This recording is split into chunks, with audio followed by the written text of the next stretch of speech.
We're doing cook number 3 on the new Yoder pizza oven.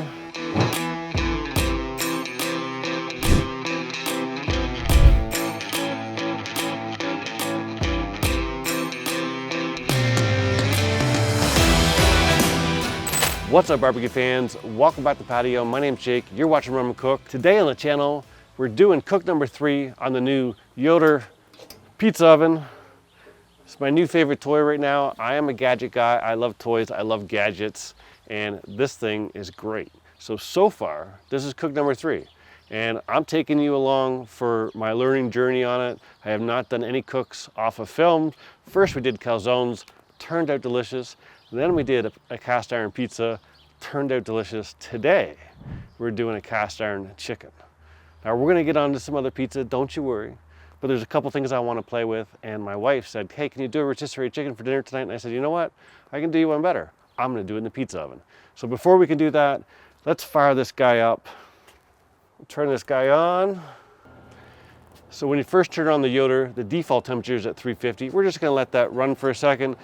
We're going to let some smoke start to flow, which you can see is happening. While we're waiting for this to get started, I want to talk to you about pellets real quick.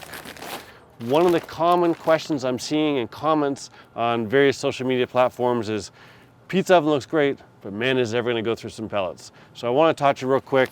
As you can see, I'm using Bear Mountains hickory pellets. This is what I had the most of. The flavor doesn't matter, but I do recommend using a high quality pellet for 2 reasons. Number 1, you're going to get some better heat, and number 2, you're not going to get as much ash.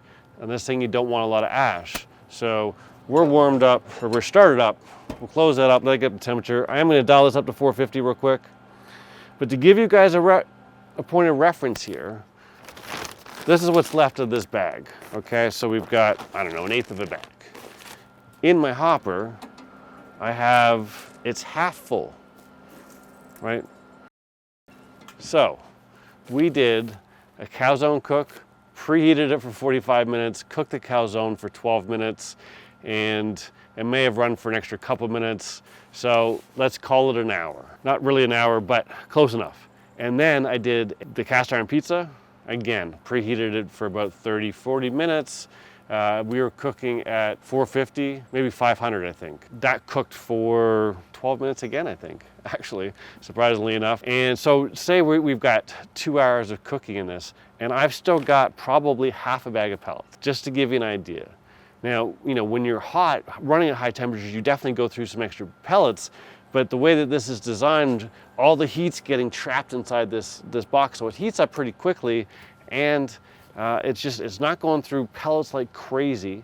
Obviously, it's going to go through a little bit more, but it's not like going to break the bank. Just wanted to give you an idea on that because I have seen a bunch of comments on it. And if you're going to fire away some pizza, it means it holds heat well, so you can just fire through a bunch of pizzas and be done with it, turn it off. But I think you're going to be surprised about the amount of pellets it goes through, because it's really not as much as you might think. So with this, we've got this guy set to 450. We're going to let this preheat for 30 minutes. Let's go get our chicken and get that ready. So meet the co-star of the show today. We've got our chicken here. We've got it in a cast iron pan. This is an organic air-chilled chicken just from the local grocery store. And what we're going to do is we're going to spatchcock this. And I'm just going to take off a couple little pieces here. And spatchcocking, all we're doing is we're removing this backbone here. We're going to go along the spine on either side, and this just helps us lay flat. And because we're cooking at such a high temperature, it's going to help it cook nice and even and quickly. Now, speaking of which, if you follow my Offset Rookie channel, you'll notice that I just did a turkey video where I did spatchcock versus whole chicken, and they cooked, or turkey, sorry, they cooked very similar. The whole turkey finished a little quicker. However, the difference here is that we're going to lay this flat. We've got some high heat from the floor of the pizza oven, and we're going to have some high heat from the top of the pizza oven. So spatchcock is really going to work well in this case. I should have brought a knife. There we go. So there's just this bone in here, the wishbone. You can actually take that out if you want. I'm being lazy today, clearly, and I'm just gonna spread this open, and that way we've got it laying nice and flat, okay? And I have not done anything with this chicken besides I did pet it dry just a little bit. Today we're gonna use the Yoder Smokers chicken rub. This stuff is delicious. You can pick it up at atbbbq.com.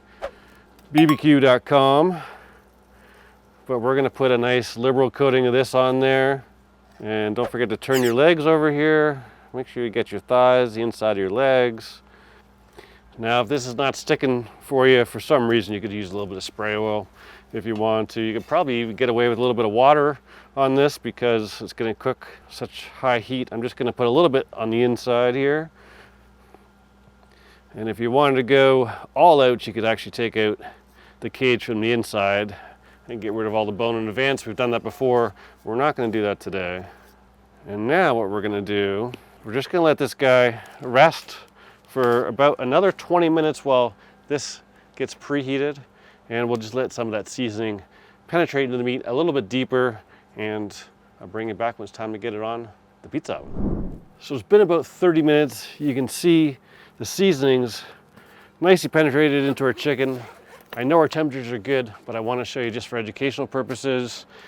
Laser gun is probably what you're going to want if you're going to get yourself a pizza oven.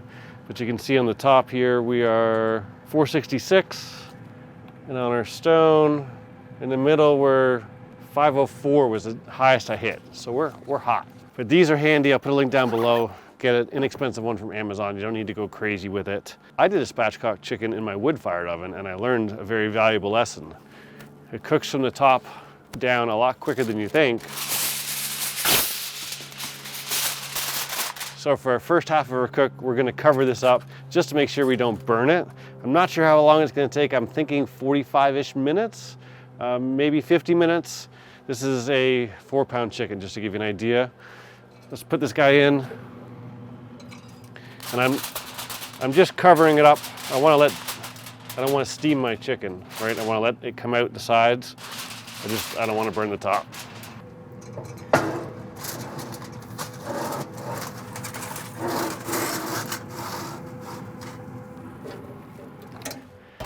And just like that, I think I'm gonna let it go for about 30 minutes.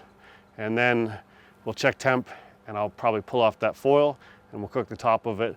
I'll bring you back when we're ready to pull off the foil and get on the next steps. Been 30 minutes, let's have a look. Check our temperature, see where we're at.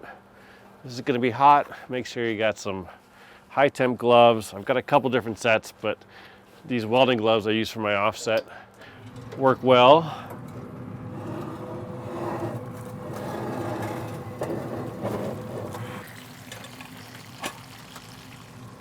Now the one thing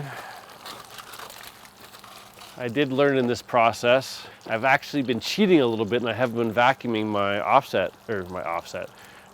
Yoder each time. And you do want to do that with this. I have a bunch of pellet ash on the bottom, and without the diffuser plate, some of the ash is kind of flying around because it's full. So take that for what it's worth. We're at 120, 118. 138 in that, so we're going to rotate that around. 145 in the leg there. So I'm going to put it in the same way, but what I'm going to do, rotate that around 180 degrees. On my wish list is some cast iron that doesn't have handles because it would make it a little bit easier in this situation. So what I'm doing here is I found with the tenting, it's a little bit difficult to do it without ripping the foil. So I'm leaving the edge open over here. So the chicken's still protected, but we still got some room for the steam to escape. So we're gonna put this in here.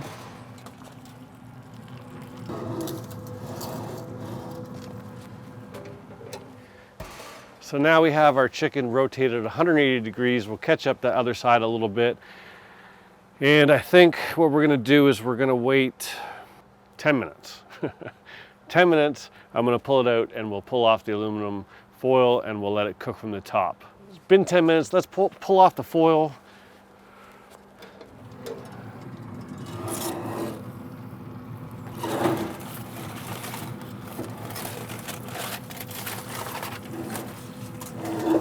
I'll show you this real quick. I was gonna keep it in the oven, but we'll show it to you just so you can get an idea. Whew, that's hot.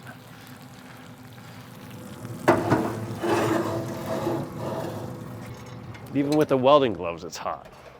So, foil's off. we're gonna babysit this and I'll tell you how long it takes. Been 4 minutes, it's about as long as we can go.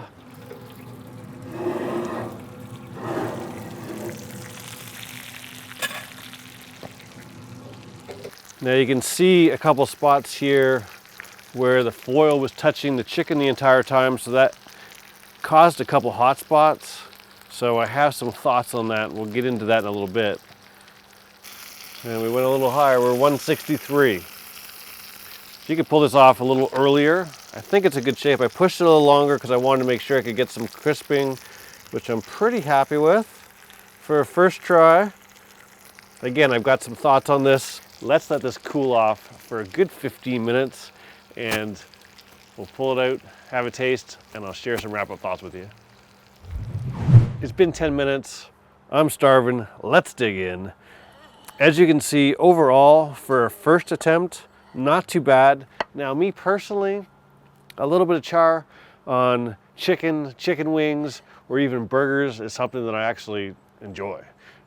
If that's not your thing, or you're worried your guests are gonna say that you burnt their dinner, pro tip, just take a little bit of barbecue sauce, brush it all off, make it look nice and pretty. You can hide it. My dad used to do it as a kid. He never burnt anything.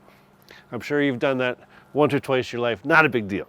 I think overall though, the biggest takeaway that I have so far, I tried to cheat the system and I did not clean between cooks. So I had one pre-cook before I did the first unboxing video of the pizza oven. Then we did another one, and this is the third. So there's 4 cooks in there.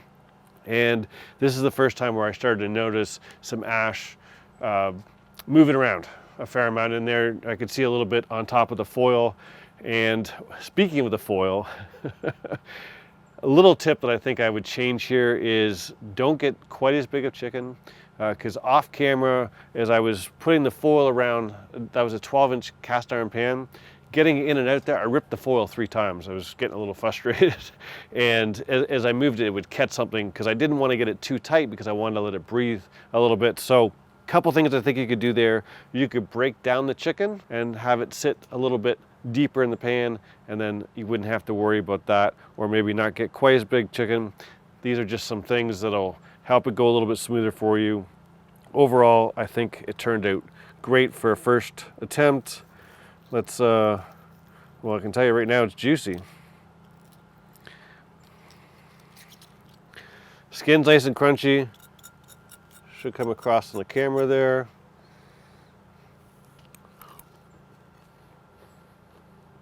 That's some good stuff. This Yoder chicken rub is delicious. It's got a little hint of heat near the end, but it's not over the top. Tastes great. I mean, I gotta go in for another little piece here. Without the skin, I'm just trying to try a little bit more of this chicken. I mean, it is juicy.